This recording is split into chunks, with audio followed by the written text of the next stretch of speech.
Hello, everybody.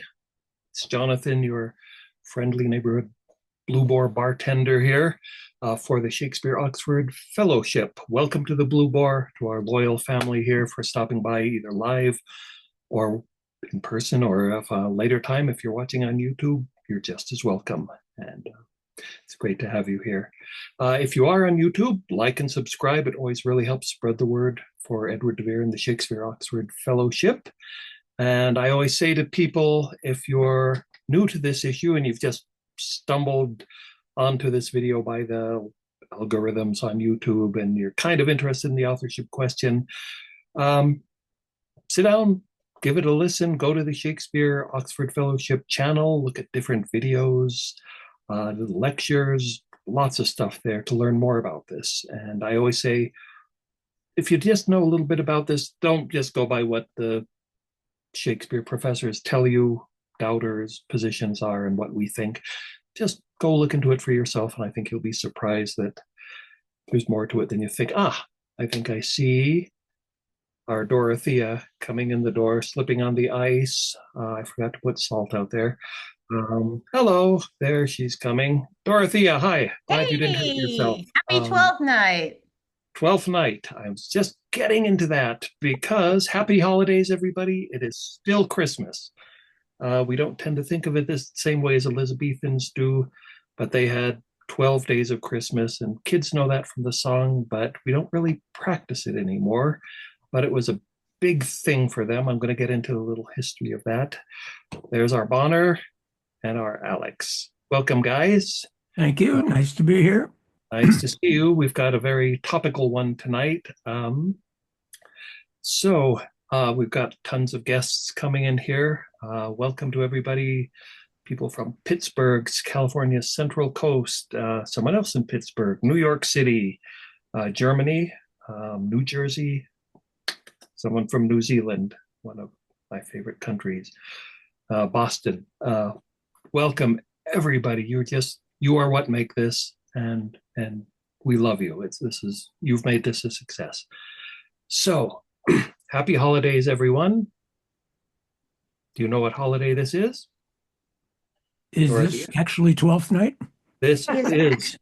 They Night. named this holiday after a Shakespeare play. No, they did. So everyone, feel free to chat amongst yourself. Come and get a glass of mulled wine or wassail. Those are some of the traditional beverages here. Because, as I said, it is still Christmas, as people know from singing that song. And this is the 12th day of Christmas. I can't remember whether it's drummers drumming or swans or whatever today. But what that means is there are 12 days of Christmas going up to, I guess, the 6th of January. There's debate on this. What exactly is Twelfth Night? Some people say it's January 5th. Some say it's January 6th, depending on when you start counting. I think it's generally thought to be January 5th, and that is today. It's the last day of the 12 days of Christmas, so it marks the end of Christmas tide going into the coming of Epiphany tide. So on the next day is when the three kings came and visited little baby Jesus. That's what this is all leading up to. And then, because Elizabethans took this really seriously, they celebrate Christmas and extend it all the way up to February 2nd, which is called Candlemas, which will tie into this in a minute, in a little while. That's when baby Jesus was apparently presented at the temple. So in some places, even now, they celebrate a whole 12 days of Christmas, taking their decorations down on January 5th or 6th. And in some places still in the world, they celebrate Christmas all the way up to February 2nd. So that's the setting for this play we're about to get into. In Tudor England, they took this stuff really seriously, didn't they? Absolutely. I mean, this is a time of revels and jokes and worlds turned upside down, role reversals. Reversals, yeah. Masters become servants, servants become masters. The Lord of Misrule rules. And everybody enjoys themselves before the seriousness of Lent, That's leading what up, it's of really all course, leading up to. It's Easter. Exactly. I read of related to that a popular tradition. They still do it in some places. Is a Twelfth Night cake. They would hide a bean and a pea, and the man who finds the bean in his cake becomes the king for the night, while the lady who finds a pea in her cake becomes the queen for the night. So all these sort of I strange think things we find really bizarre now, but thus the tradition of king cake, which I uh, think still survives in the US and places like New Orleans, and some other locations. But also too, between in the early days of Christmas, there were also other religious holidays. I mean, there St. Stephen's Day, Feast of the Innocents, these all stack up after December 25th. So everybody's ready to cut loose by the time they get to January 5th or 6th, as you say. And there were no gifts given on Christmas. The gifts were given in the royal court on New Year's. And there are in the collection of the Folger Library in Washington, D.C., a fairly impressive collection of Elizabeth's regnal years and her gift rolls, where every gift that she received is recorded on one side of a long scroll, and you turn the scroll over, and all the gifts she gave out, starting with her most senior lords and their wives, and rolling right down through the nobility and to people like William Cecil and others who contribute to her government, what she gave every year, and then she signed the bottom. So the tradition is somewhat different than what we think of as the beginning of a new year, where we all go back to work today, which is what happened for most people, I think. yeah, for us, it's really Christmas Eve, Christmas, a week later, New Year's, and everything goes back to normal. But definitely not. Somebody here mentions, and I'd seen this, some people still use the old calendar and have two Christmases. In doing my little bit of research, I saw in the West Country of England, more remote, where they held on to older Christmas traditions. They have Old Twelfth Night, or they call it Old Twelvey, and it's still celebrated on January 17th, which is the date that corresponded to January 6th on the old calendar. And because, the West Countries where they have their cider and they have apple cider wassail there. That's the thing they celebrate on Old 12E on the 17th of January. So big stuff for So, them back then. Big holiday recognized. Shakespeare wrote a play, called it, which doesn't really seem to have much to do with the play. So why is it? although there is a box tree, Oh, okay. Well, let's get into it. What makes right? Well, before we uh, do that, I want to okay? talk about the subtitle of the play, Very good. which Because a lot of is people don't know it has one. or what you will, Twelfth Night, or what you will. Now we played around with that a little bit with the name of this episode. We call it Twelfth Night or What We Will. And the reason for that is that we are Oxfordians, not Stratfordians. And so a lot of what you're going to hear this evening will be an Oxfordian thought on Twelfth Night and what we see as happening, as well as the historical background to this play. But or what you will, of course, the first meaning, it's what you wish. It can be what you wish. And is that wish as in, oh, I have a feeling I'd like some chocolate ice cream? Or is that a wish like, this is the desire of my heart? This is the person I really want who doesn't seem to want me. And I think that is a wonderful way of leading into the romance of this play, which begins with three main characters, each of which wants somebody who doesn't want them. Olivia wants Viola, Viola wants Orsino, and Orsino wants Olivia. And it's only by the magic of Viola's look-alike twin brother Sebastian that love triangle in a circle gets broken and the happy ending comes out. It's a wonderful little mechanism of a play. So I've always enjoyed the other the other half of that title as much as Twelfth Night. One thing talking about that, I've watched a version of it last night that I really like. Kenneth Branagh's 88 version that he directed on stage. And talking about it, he said this sort of has a different feel than like A Midsummer Night's Dream, which has the mixed up lovers wanting other people. But he said there's sort of a melancholy quality to this one. And I'd like to get into that if we can about why that might be. He almost called it Chekhovian, underneath all the zany humor and all that. But there are threads of like loneliness and wanting things. And maybe we can get into that a little bit too, as it sort of has a different tone than some of the others, I think. I thought, I excuse me, I Alex, reread it just over the last few days, and boy, call me square. I thought it was really unnecessarily cruel to Malvolio. I really think, it's a nastiness. Yeah, it's yeah, got a I think darker they edge to went it. too far. And that convinces me, as other people have said, it's a play that's been revised over time, perhaps over a long period of time, many times, and it's hard for us to tell where the seams are. But that's certainly evident. Um, Uh, I would and bring we up. know different performance dates uh, and so on. Was it who Yeah, drew the sketch in 1596 of the Swan Theater that is apparently Twelfth Night? yeah. Well, Let's get into some of the dating we know of this and what might possibly be dating. Were you going to say something a second ago, Bonner?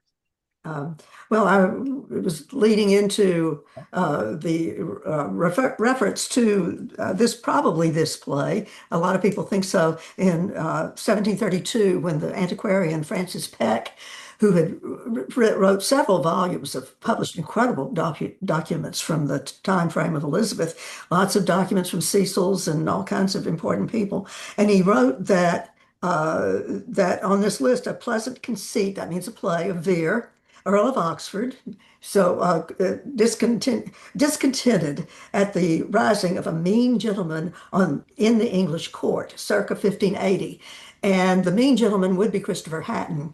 And we do believe, I think it's pretty well thought of by established in Oxfordians. Of course, I don't know the Strats would go for that, but that Christopher Hatton, who Edward Vere did not like at all, there was issues between them both starting in the 1570s that have been going on, so it was long-standing, and so that's one reason why he is really tearing away, mocking Christopher Hatton by characterizing him as Malvolio, Well, and yet the rather name cruel. Malvolio, if you break it into Italian, volio is I want, and mal is something bad. So Yep. Malvolio, his what you will, is not agreeable to the group. It's not acceptable. I've been dying to find a reference of Christopher Hatton cross-gartered with yellow garters. I've been really looking for that. If anyone finds that, I think then we can definitely nail him for poor sartorial taste, which would have driven Oxford up the wall. Stockings, yellow stockings, cross-gartered, right?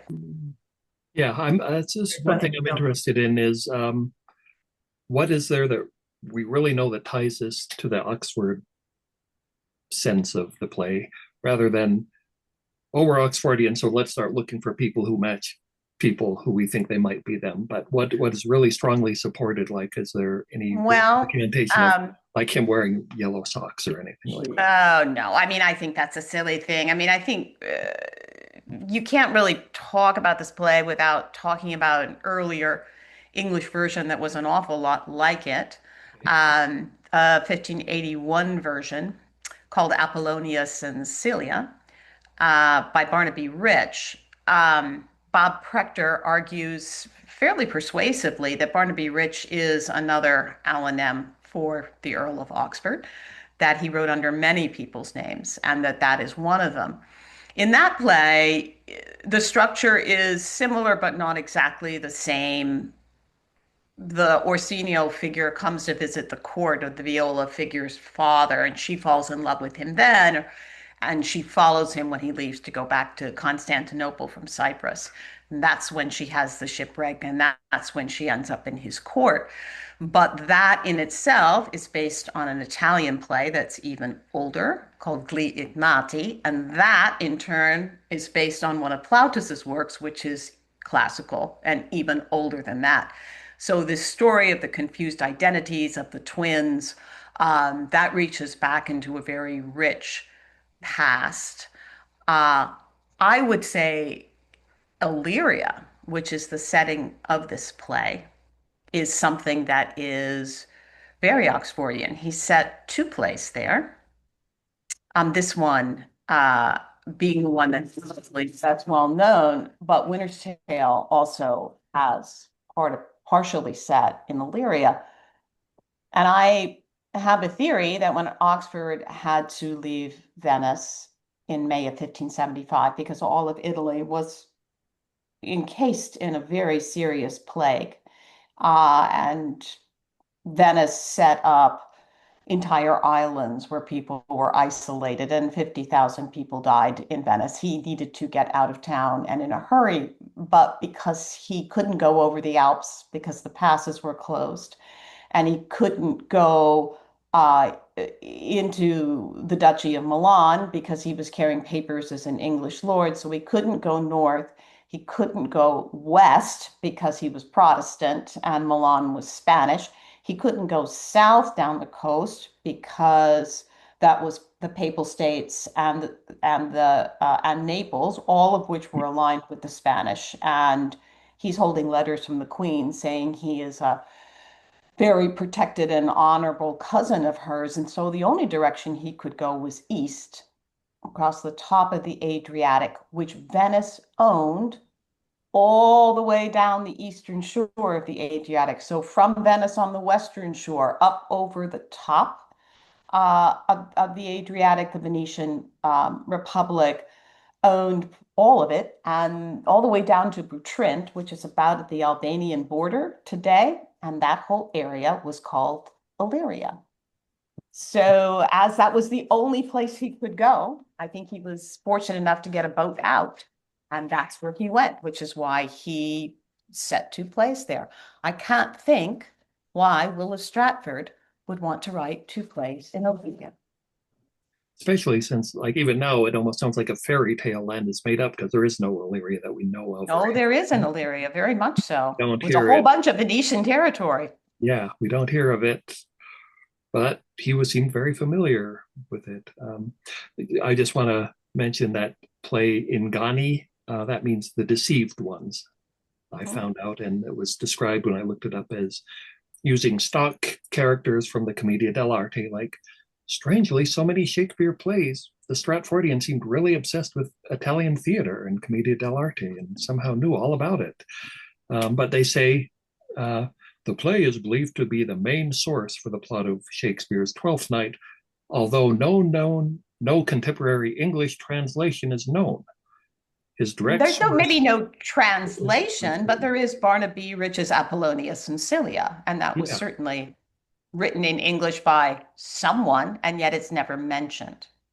Yeah. Somehow the Stratfordian was reading things in Italian, apparently. Well, it's all in the Mermaid Tavern, Jonathan. I mean, that's where you learn there's Italian. Probably a bartender just like yourself who was a font of information, and Shakespeare just sat there and drank and picked it all up.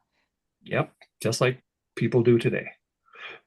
Bonner, do you thoughts going on in your head on we're sort of all over the place, but well, I thought somebody, and I know who I know and very well and appreciate very much, thinks that that Malvolio may have been based on Sir William Knollys, I believe was a comptroller.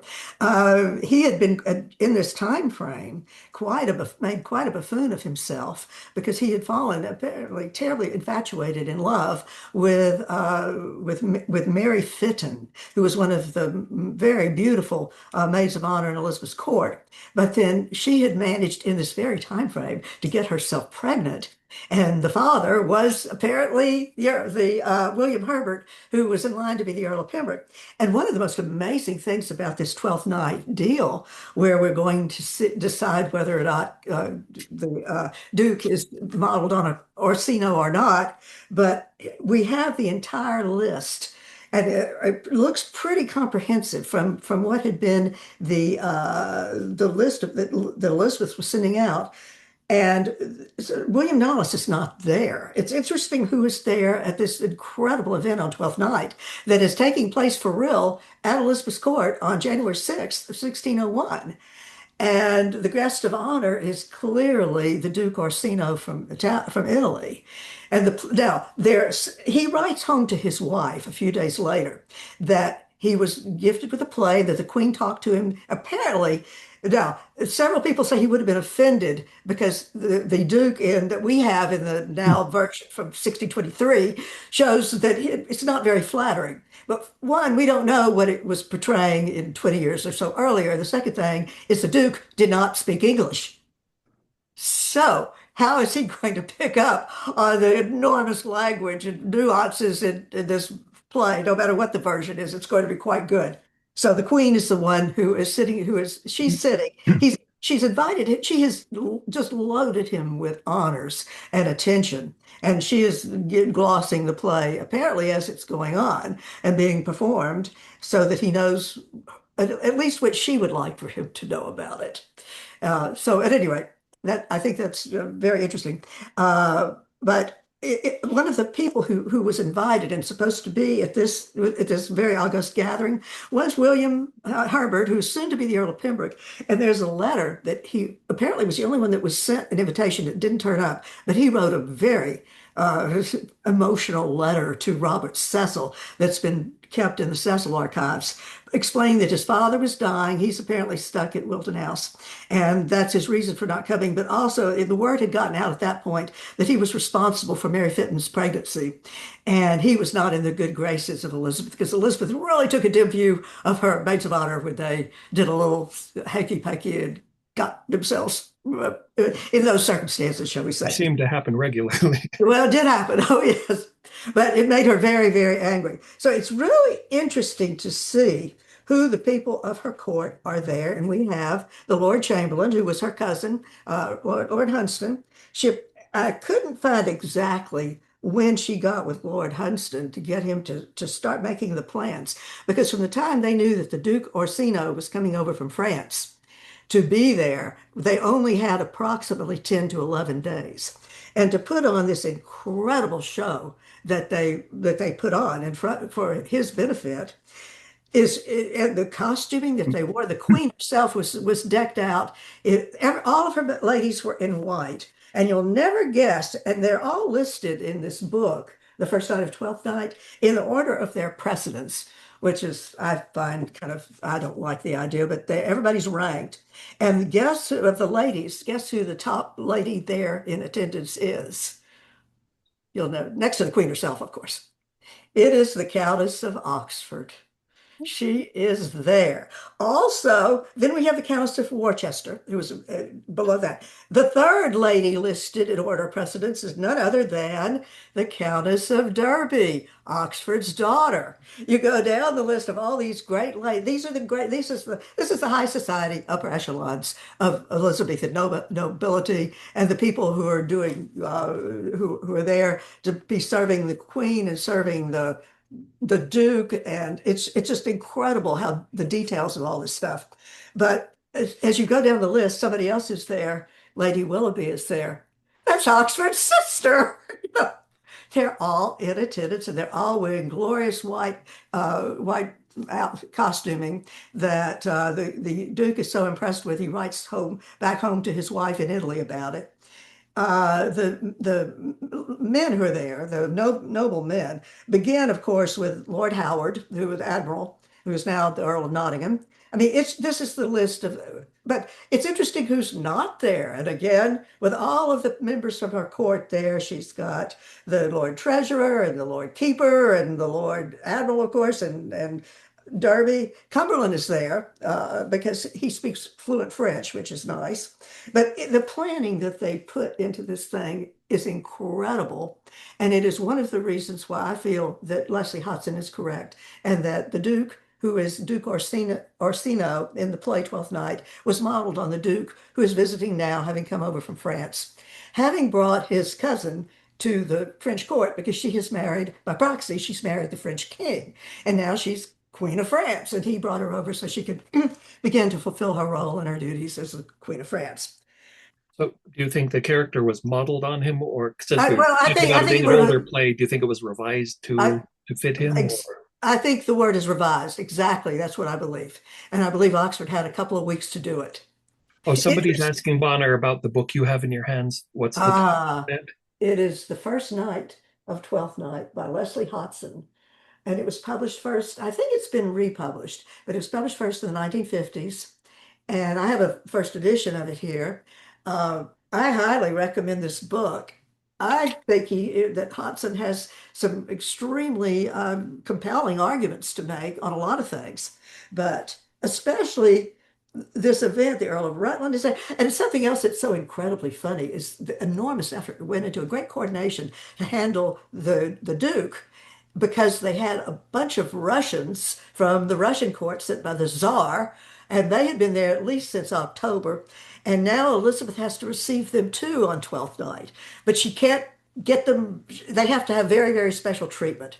And so it's just incredible the preparation that went into this Twelfth Night event, which began at 10 in the evening. It began a little bit earlier, I think, for the Russians. But she had to have her highly important nobleman dealing with the Russians and speak, and they had to have a Russian translator that she had to have. It's just amazing the level of They just sort detail of that went into threw this this event. together quickly. Well, I do believe that Oxford, who, by the way, is not mentioned in anywhere in any I of was going to ask his that. Where notes to was be he? there.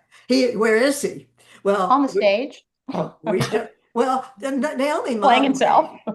well, Naomi Mogg believed that he was not well and he stayed home. But the problem with that is she's wrong about that. 6 weeks later, he's back. He's there again, I would say, at Westminster for the trial of was to be on the jury for the trial of the Earl of Essex and the Earl of Southampton. That's only 6 weeks later.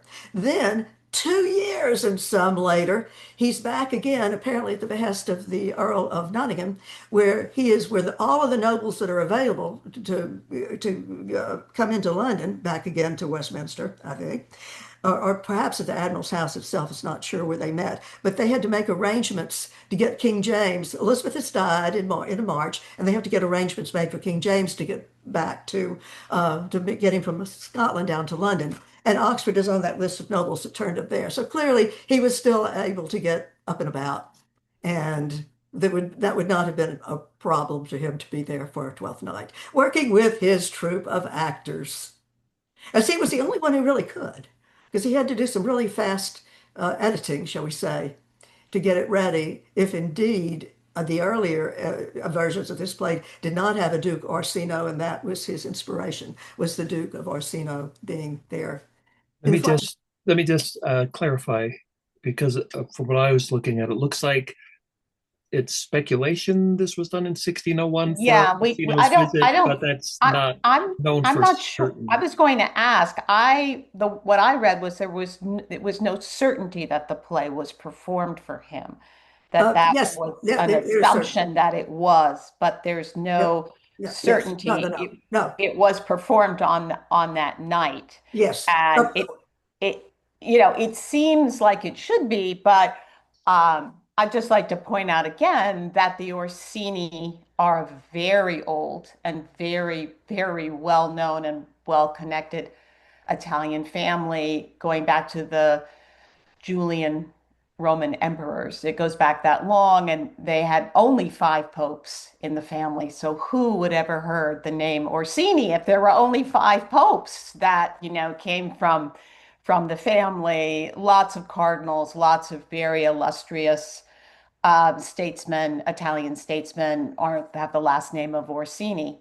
So it's not exactly like he's the only guy whose name was Orsini.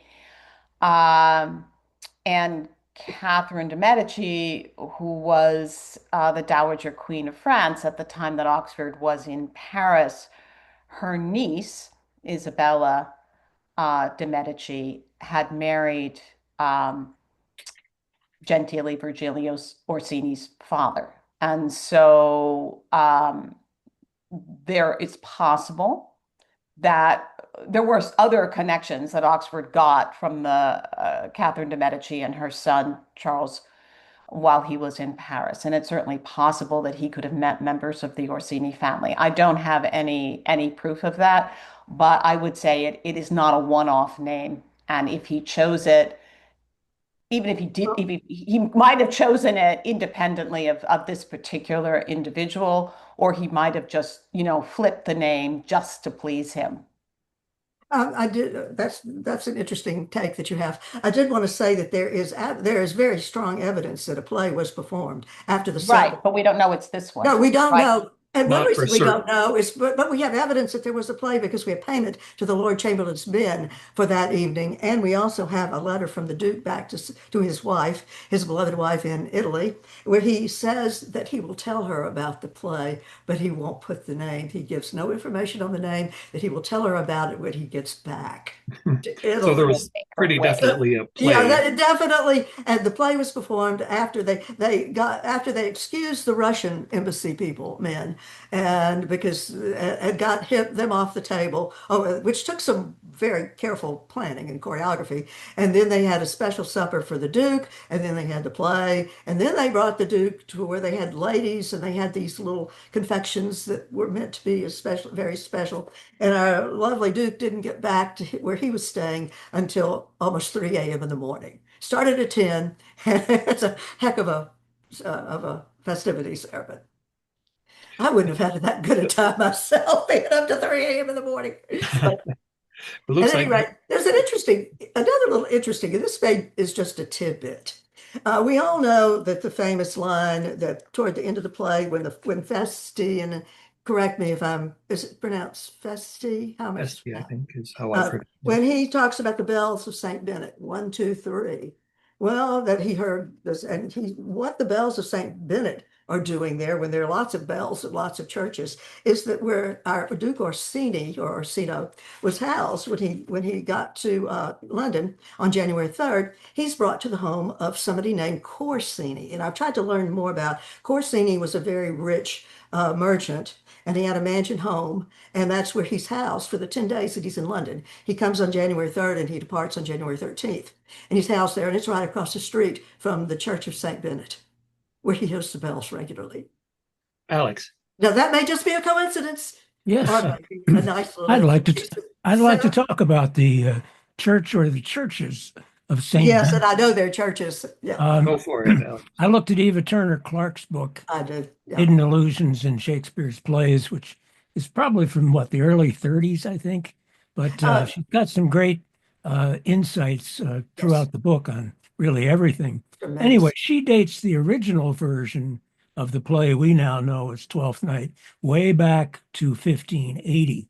And Yes, she's got a fairly compelling case. She yes, says that Malvolio is Christopher Hatton, Olivia is Queen Elizabeth. Obviously. She has Orsino as the Duke d'Alençon, yes. one of And the she, suitors who was wooing to marry Elizabeth at the time, the French count, and the Viola character as Alençon's surrogate, Simier, Simeon. who was sent, directly by Alençon to woo the queen, and as I understand it, got pretty physical with the queen on his own. So, Yeah. But he didn't turn into a woman in the process. no, no. No, he Um, did not. she goes a little Uh, bit farther with it's a bit of a stretch, and I think she even admits it. She argues that Toby Belch is really based on Peregrine Bertie, Lord mhm. Willoughby, that Maria is Lady Mary Vere. And interestingly, when Malvolio is looking at the letter and he says, her very C's or U's and her T's, etc., which we all now take, and even the Yale Shakespeare from 80 years ago said it's obscenities, it spells out the C word. Mm. Um, Excellent. Eva Turner Clark has none of that. Maybe she was too morally, took the moral high ground. She says, no, the C, the U, and the T are from the word count, meaning the noble rank. And the reference to her great P refers to the fact uh, that he's a prince, that Alençon is a prince. Um, the princedom is what she's referring to. She also, there's a character, Sebastian, of course. She thinks that might be an allusion the name to the Portuguese king who died in 1578. And so she still would have been in official mourning at that. And then she's got back to circle back to the bells of St. Bennet. Notice the clown says the bells ring 3 times. Mhm. And she cites a 1937 article she found somewhere by somebody who argues that, well, what if it's not one Church of St. Bennet, but three? There are. And he Yeah. finds three St. Bennet churches, all within the same general triangle Yes. around at least some of the Huh. theaters. And then she's got a very interesting little throwaway, that one of those things that completely escapes me. When the um, when the clown says, when you hear the bells, does that remind you of anything? Does anything come to mind? Well, of course, it means go to church, but nobody would need to be reminded of that. Eva Turner Clark is arguing that what the clown is saying, it reminds you that up until 1580, plays were performed on Sunday afternoons after church. And there Mhm. was so much stink about it from Huh. Puritans and others that finally, by the end of 1580 or early 1581, they had stopped that. So that's one of her arguments that Yes. the earliest version of the play goes back to about 1580. which And would maybe would be that the tie into time And, the, sorry, of go ahead. and Apollonius and Cilia. So Yes, yes. very, yeah.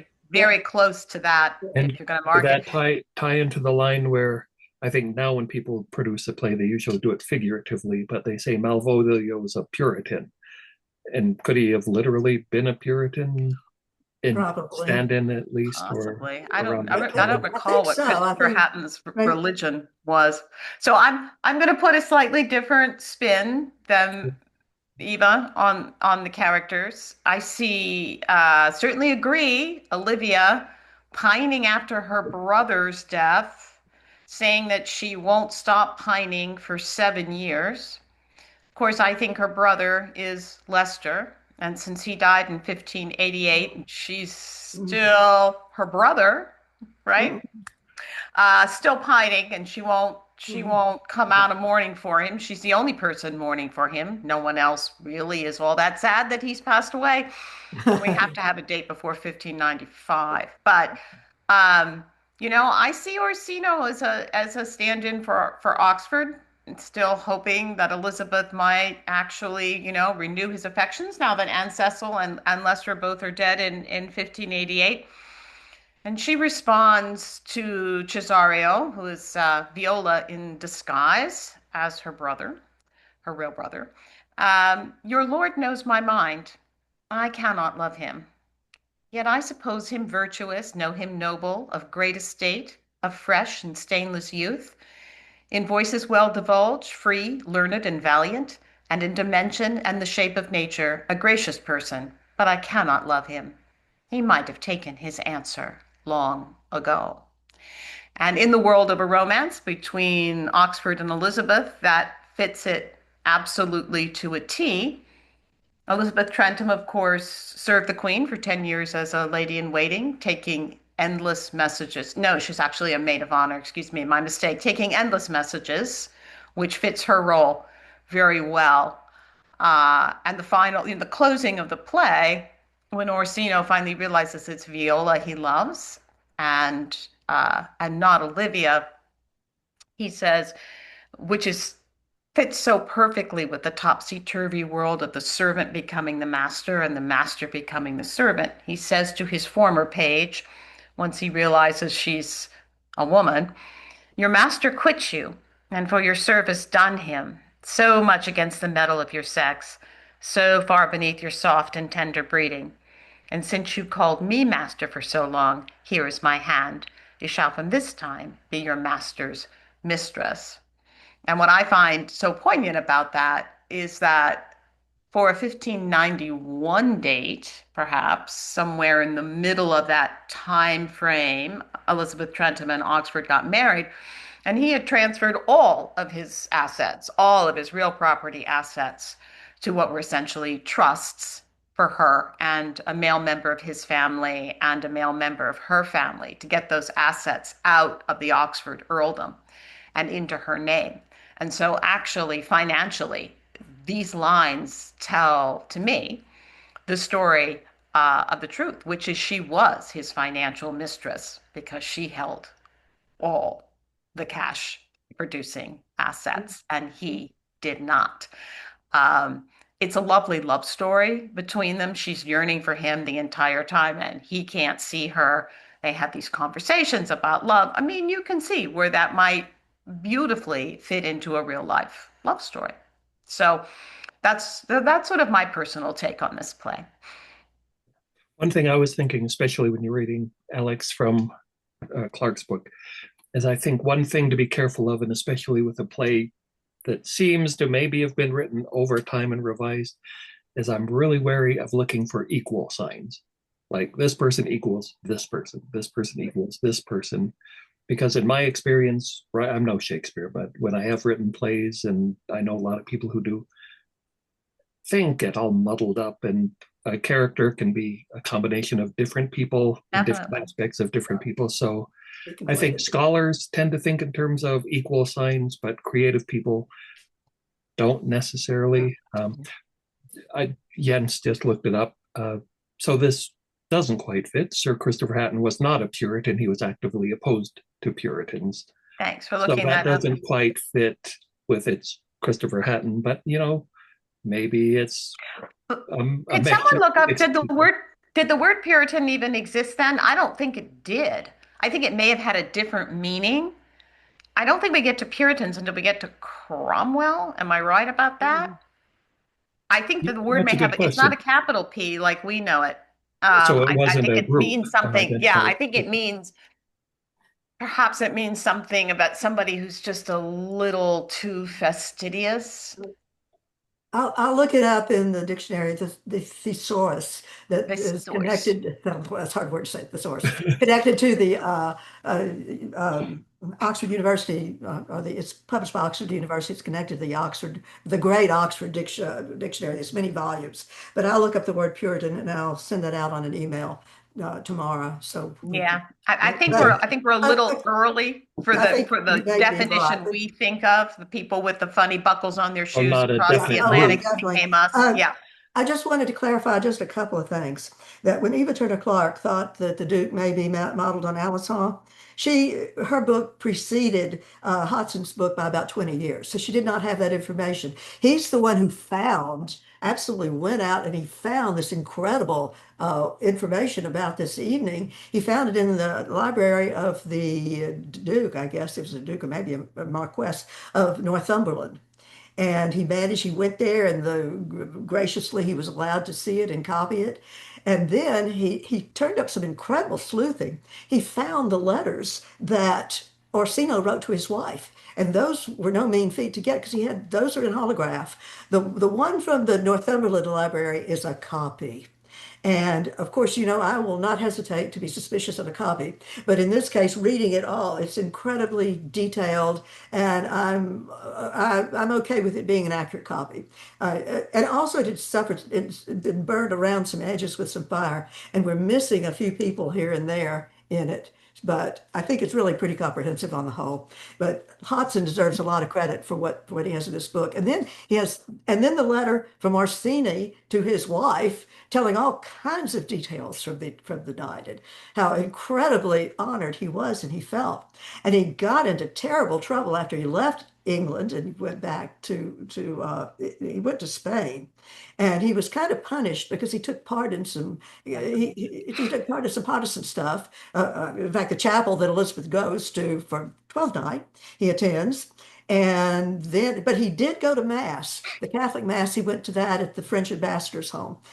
So but there's just a lot of information about this trip. Something else I just wanted to clarify is that, yes, thank you for Alec for mentioning about the three St. Bennet churches. And the person who did that was actually my mother. It wasn't Eva Turner Clark. When she republished his book, she tracked that down. And you're right, but that if you go back and look at it in her edition from 75, she tracked all that down. And yes, these three churches were on a triangle, but they could all be heard from this area where the Duke was living those 10 days, was lodged those 10 days that he was in London. So I was trying to simplify it a little bit for that, but just add a little clarification to that. And Bravo. give my mother a shout out because she did work my Yay. hard on all this stuff. Yay. Yay, Bonner's mother. Yeah. We are She's a proud of real, me. I'm going to jump in with a real-time researcher in Germany has come up with the first two entries for Puritan in the Oxford English Dictionary. Glad someone's got it. One is 1567. There were many congregations of the Anabaptists in London who called themselves Puritans or unspotted lambs of the Lord. In 1572, Puritans, they were named pure, I wot they were. So apparently it was a name for a group. But sanctimonious, can we go with that? Sanctimonious. Oh, they're capitalized here. So no, but I meant the concept being, church. Yeah. They're probably pretty strict, yeah. Pretty strict group of Pretty folks. full of themselves. And yeah, that too. They were purifying the church, as somebody notes here. Yes. Well, that's where the name comes from. Yeah. Can we talk about Feste? I think we have to talk about Feste. How can you talk about definitely because that's where the truth comes out in Shakespeare plays. Yeah. What's the role? Yeah, we discussed just a little bit about what an unusual fool he is. Well, he's an allowed fool. The play tells you that. And he's got a bit of a darker edge to him than some of the others. Yeah. I mean, he's almost like the one in As You Like It, who's got the melancholy to him. And so yeah, what are you thinking of, Dorothea? I mean, I just find him, I read his part over and over again because I find it the most difficult part in the play to understand. The jokes are very fast, and a lot of times we miss the humor because the humor is very time specific. And as hard as we try, none of us has actually made it back in time to this period. He seems to be a real... As you say, that some of the melancholy comes from him. He's also one of the people who is very cruel to Malvolio, especially that whole little cabal of them. I mean, Toby is simply drunk, and Maria's kind of silly. No, I don't think that's Peregrine and Mary Fear, by the way. But he has. He has a darker side, and then the song that he sings at the end definitely takes a little negative turn, and yet he finishes with this upbeat to the play and will try to please you every day. We here in the theater will do our best, however cold he's and windy complex, it gets. because I think some other lines he shows quite a compassion or humanism or something. So yeah, he's kind of he's a philosopher. For sure. He's a wanderer. He's been away, right? At the beginning of the play, he kind of shows up and is chastised a little bit for where have you been? And he never quite answers that question. I can't help thinking of Ben Kingsley's performance as Feste, which is the one that springs to mind when I think of him. But I'm curious about, what you all make of him. Well, I just know, reading it myself, there are many Shakespeare clowns that I would not want to play, just because Kenneth Branagh has said this too. It's the least funny thing in the world to try to play as a Shakespeare clown. Right. But I think he's one I would like to, just because he does have those layers and that you could add so much into it. I mean, that's just my response reading. He has a line that I like, that's again sort of strikes me as the compassionate side of I am for all waters, meaning he's not judgmental of other people. At the same time, he's mean to Malvolio, kind of. Very mean.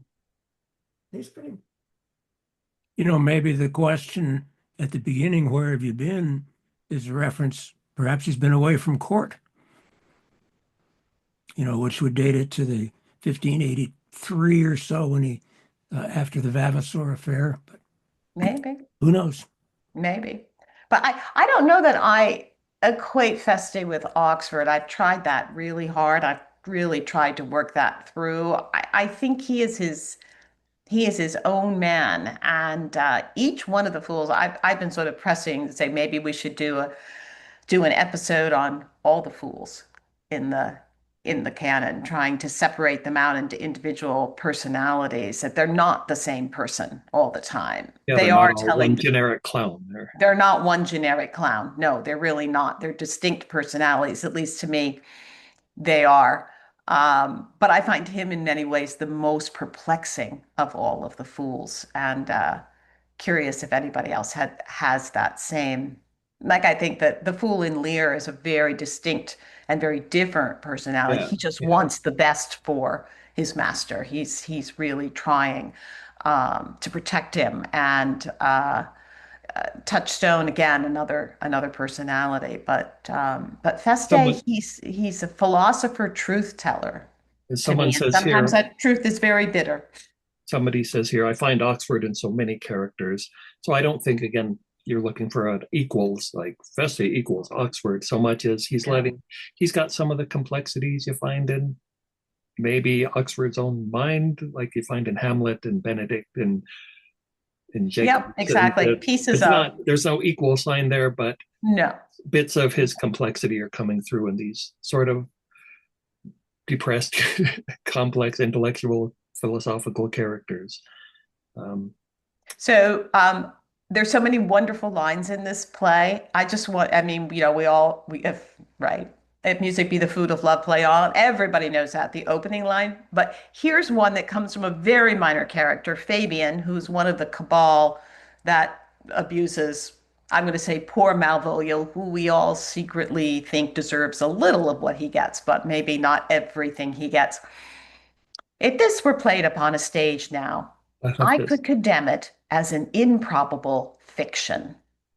I meta love humor. that. I love that line. I think that is absolutely one of the genius lines buried in a very minor character that the bard delivers. And he's saying, maybe he's saying part of this is true, and nobody would believe it unless I put it on the stage.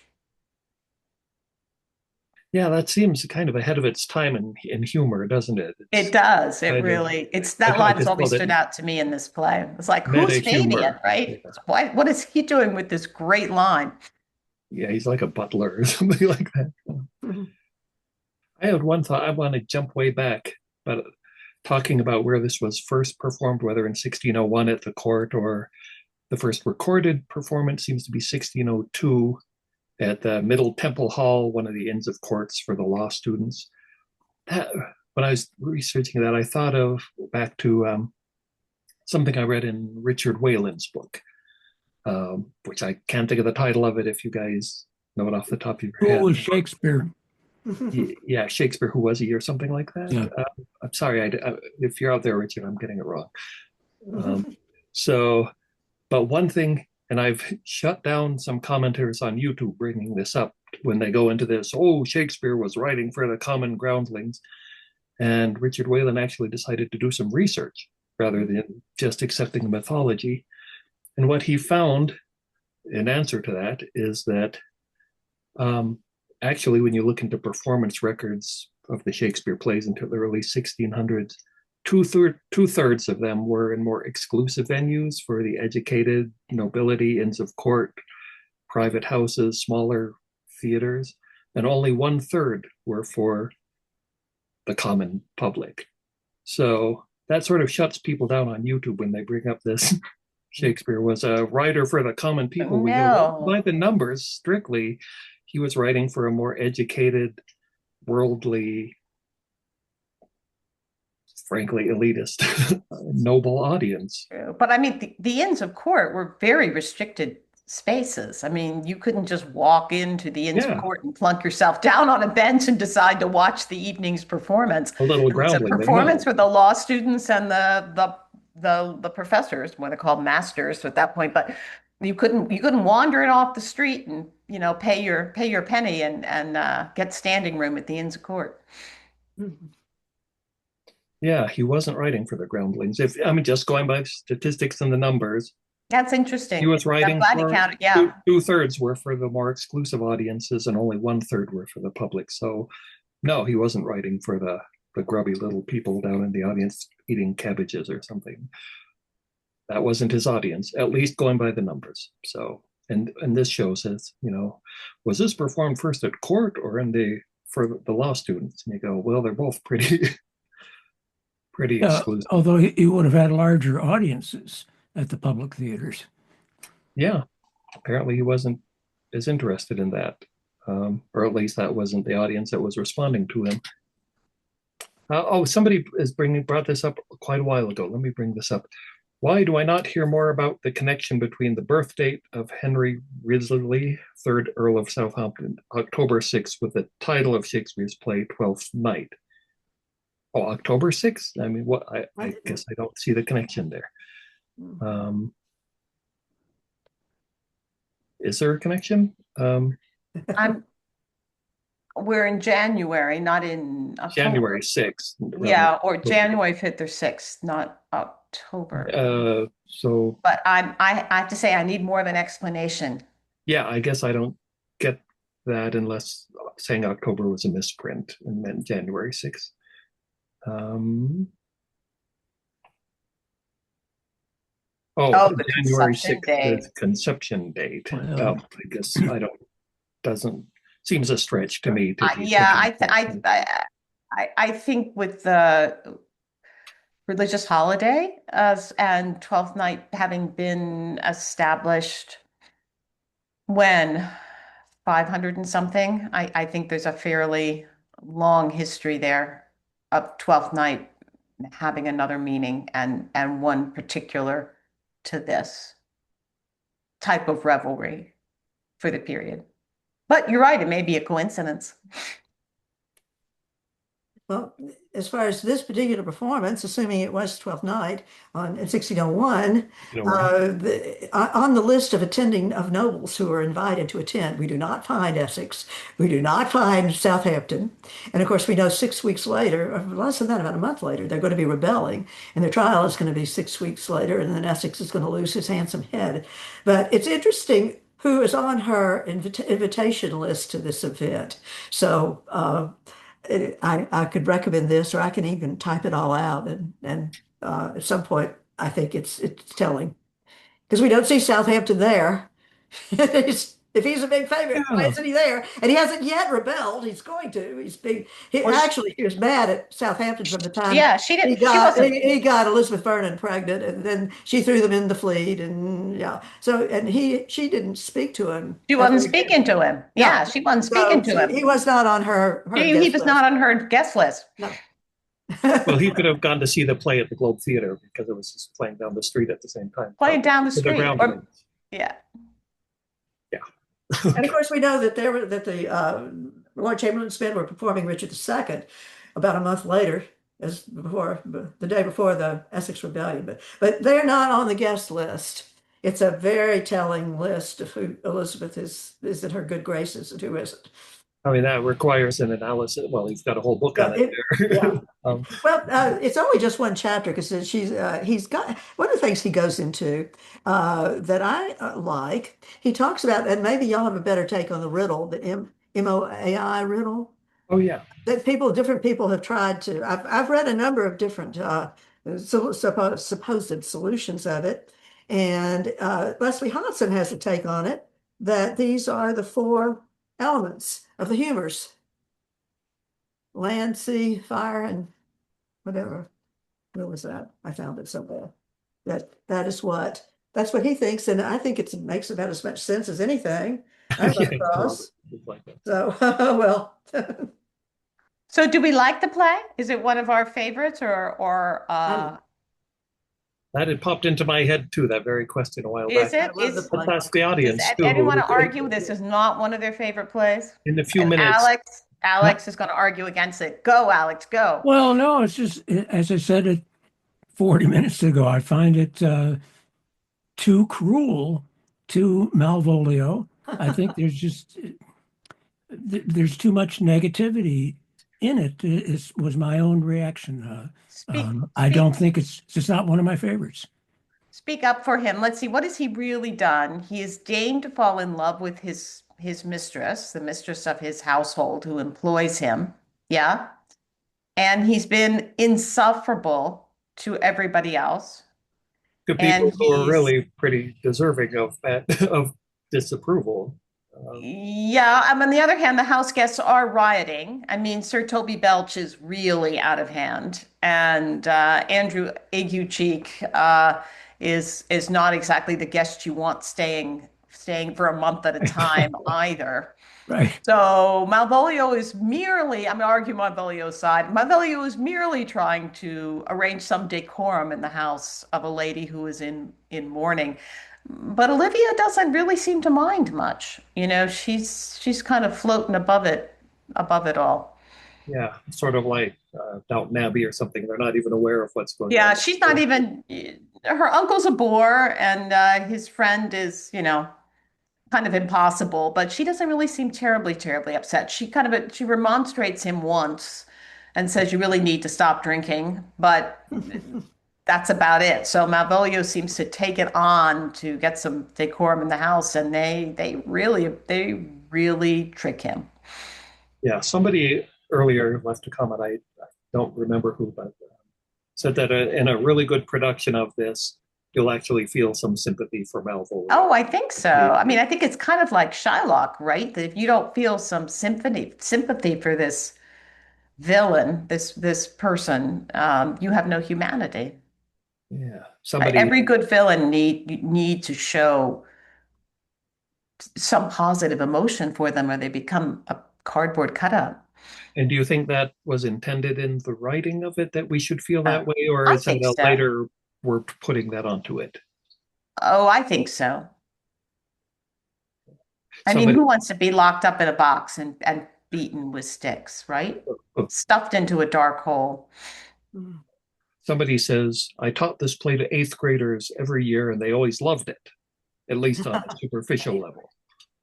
I wonder why. Probably because of the drunk uncle and the bad house guests. Also because, I think that there's truly a wonderful romantic tension that, is just drawn to such a thin line through the play because you really, you you feel Viola's aching love for this man. But he doesn't love her, and she's trapped inside this disguise. And when it all works out at the end, and she gets her brother, her dearly beloved brother back, who she thought had disappeared beneath the waves. I mean, it's a tremendous, joyous release, which I think is just quintessential Shakespeare. I think plot wise, just this is a more accessible one, I think, for people in a certain way. You don't need to know tons of historical names or something like that or titles. It's pretty all straightforward, I think. So maybe that's why it's a perennial. Um, and it looks like it's about closing time, folks. Ready Any to final go. words? So we'll just say we strive to please you every Every day. episode. All right. Thank you, everyone. Thank you for coming. Come again. We'll see you next month. Bye bye.